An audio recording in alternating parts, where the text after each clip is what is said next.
स्वामी समर्थ. तुम्हा सगळ्यांचे आपल्या स्वामी सूत्र ब्लॉग या चॅनलवर मनापासून स्वागत. राम ज्यांचे नाव आहे, अयोध्या ज्यांचे धाम आहे. राम ज्यांचे नाव आहे, अयोध्या ज्यांचे धाम आहे, असा हा रघुनंदन आपल्याला सदैव वंदनीय आहे. श्री रामनवमीच्या तुम्हा सगळ्यांना हार्दिक हार्दिक शुभेच्छा. तुमच्या आयुष्यामध्ये श्रीरामांचा आशीर्वाद कायमस्वरूपी राहो आणि तुमचं आयुष्य हे आनंदमयी होऊन जाओ एवढीच स्वामींच्या चरणी प्रार्थना करते आणि आजच्या व्हिडिओला सुरुवात करते.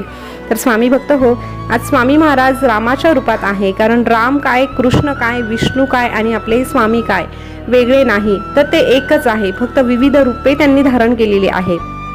तर स्वामी भक्त हो, आज पुन्हा एकदा तुमच्यासाठी स्वामींचा जो नवीन संदेश घेऊन आलेली आहे तो आवर्जून ऐका. स्वामींना फक्त एकदा अशा पद्धतीने प्रार्थना करून बघा.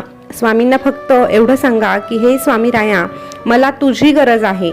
दररोज प्रत्येक क्षणी, प्रत्येक सेकंदाला, प्रत्येक श्वासासोबत मला फक्त आणि फक्त तुझी गरज आहे. आणि मी जोपर्यंत हा श्वास घेतोय तोपर्यंत आणि कदाचित त्याच्याही नंतर मला फक्त आणि फक्त तुझीच गरज आहे. मी एकटा या जगाला सामोरं जाऊ शकत नाही.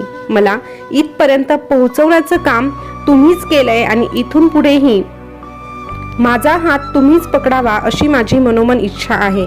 स्वामी, माझा हात कधीही सोडू नका. कारण यशात माझ्या स्वामी सारा तुमचाच वाटा आहे. यशात माझ्या स्वामी सारा तुमचाच वाटा आहे. माझ्या सुखाचे कारणही तुमचीच कृपा आहे. माझ्या सुखाचे कारणही तुमचीच कृपा आहे. मग बघा, अशा पद्धतीने जर स्वामींना आपण प्रार्थना केली आणि अशा प्रार्थनेने जर स्वामींकडे धाव घेतली तर स्वामी देखील आपल्याकडे कशा पद्धतीने धावत येतील बघा. तुम्ही त्याचा अनुभव घ्या.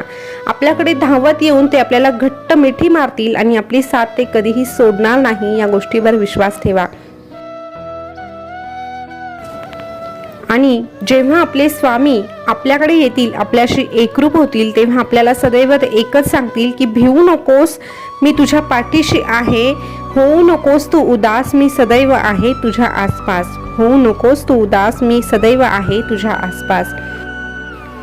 तुझं आयुष्य खूप सुंदर आहे. जरी तुला वाटत असलं ना की खूप धकाधकीचं आयुष्य तुला लाभलं आहे, खूप त्रास फक्त तुझ्याच आयुष्यात आहे, तरीही एकदा तू माझ्या नजरेतून हे आयुष्य बघायला शिक, हे जीवन जगायला शिक. मग बघ, तुलाही हे आयुष्य सुंदरच वाटेल.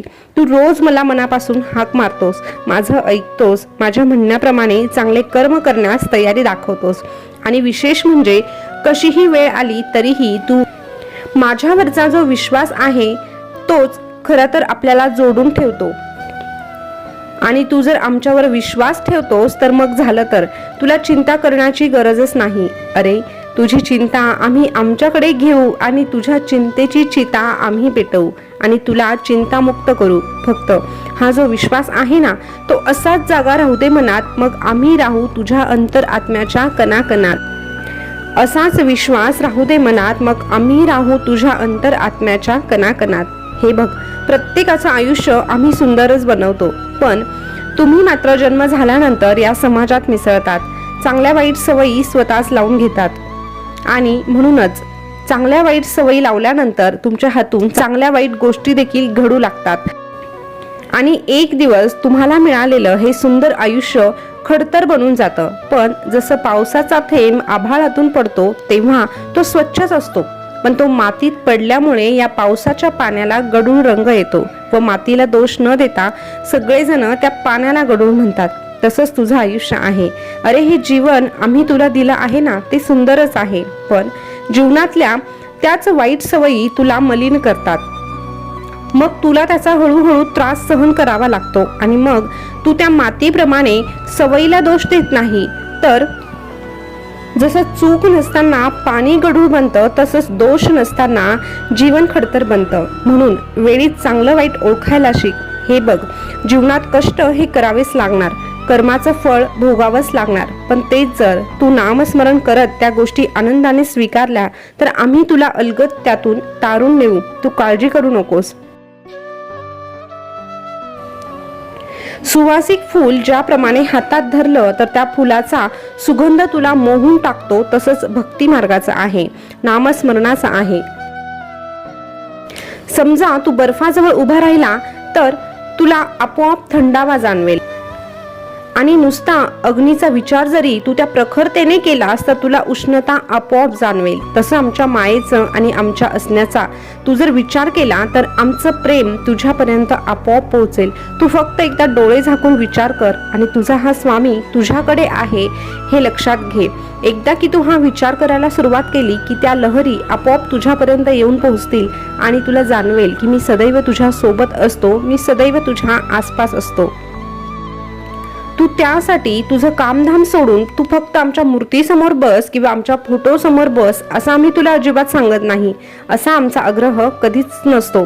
पण तरीही दैनंदिन जीवन जगत असताना फक्त तू आमचं नाम घे एवढीच आमची इच्छा आहे. तुझ्या मुखावर जे नाम असतं ना तेच आम्हाला तुझ्यापर्यंत खेचून आणतं. अरे का तू उदास आहे? का तुझा कंठ दाटून येत आहे आणि ऊर भरून येत आहे? खूप रडावंसं वाटतंय कधी कधी तुला, पण रडण्यासाठी तुला कधी जवळचा खांदाच मिळत नाही. मन मोकळं करावंसं वाटतं, पण हक्काचं असं कुणी मिळतच नाही. असा हक्काचा तुला खांदा भेटतच नाही. तर मग ऐक, रडून घे मनसोक्त स्वतःजवळ. नशीब पुन्हा पुन्हा अशी संधी देत नाही. अरे तुझ्या खांद्या इतका मजबूत खांदा तुला शोधूनही सापडणार नाही. ठेव डोकं स्वतःच्याच खांद्यावर आणि मोकळा हो, व्यक्त हो स्वतःजवळ. खळखळून हसून घे तुझ्याच डोळ्यात पाहून. परत सांगतोय, नशीब तुला पुन्हा संधी देत नाही. मार एक घट्ट मिठी स्वतःच्याच देहाला आणि विचार त्याला, कसा आहेस, बरा आहेस ना? मग तूच तुझा आधार होशील आणि विश्वास या शब्दाला तूच भक्कम पाठिंबा देशील. मग बघ, तुझीच पावलं आपोआप चालू लागतील तुझ्या ध्येयाकडे. ती स्वतःहून वळू लागतील आणि मग जागा होईल तुझ्या तो अंतर आत्म्यातील आवाज, म्हणजेच तुझ्या त्या अंतर आत्म्यातील परमेश्वराचा आवाज, जो तुला एकच सांगेल. जेव्हा चांदण्यांचा मोह तुला स्पर्शून जाईल, जेव्हा तुला वाटेल की मीच आहे ब्रह्मांड नायक जो तुझा रक्षण करील, तेव्हा तू जगून घे. अरे जेव्हा तुला असेल तुझ्या विचारांची साथ, तेव्हा तू मनसोक्त जगून घे. जेव्हा मी आणि तुझी वेळ तुझ्या सोबत असेल तेव्हा तू जगून घे. अरे तुझ्या अंतर आत्म्यापर्यंत जेव्हा तुझा आवाज पोहोचतो तेव्हा तो आवाज तुझ्या परमेश्वरापर्यंत पोहोचतो. कारण हा स्वामी दुसरीकडे तिसरीकडे नसून तर तुझ्या अंतरात्म्यात वास करतो. आणि जेव्हा तू तुझ्या या स्वामीला ओळखायला शिकशील, त्याच्याशी एकरूप व्हायला शिकशील, तेव्हा तुझा हा स्वामी तुला एकच सांगेल की भिवू नकोस, मी तुझ्या पाठीशी आहे. भिवू नकोस, मी सदैव तुझ्या पाठीशी आहे. स्वामी भक्त हो, स्वामी महाराजांनी आज श्रीरामांच्या रूपात येऊन आपल्याला संदेश दिलेला आहे आणि संदेश एकच सांगितलेला आहे की परिस्थिती कशीही असो, वाईट कशीही असली तरीही जर आपण स्वामींना सतत आपल्या मनात ठेवलं, सतत आपल्या अंतरात्म्यातून त्यांना आवाज देण्याचा प्रयत्न केला तर स्वामी महाराज आपली साथ कधीही सोडत नाही. अगदी सावलीप्रमाणे ते आपल्या मागे पुढे फिरत असतात आणि आपली काळजी देखील घेत असतात. तर स्वामी भक्त हो, स्वामींवर जर तुमचा ठाम विश्वास असेल तर कमेंटमध्ये श्री स्वामी समर्थ आवर्जून लिहा. आणि असेच नवनवीन स्वामी संदेश ऐकायला आवडत असतील तर आपल्या स्वामीसूत्र ब्लॉग या चॅनलला सबस्क्राईब करा.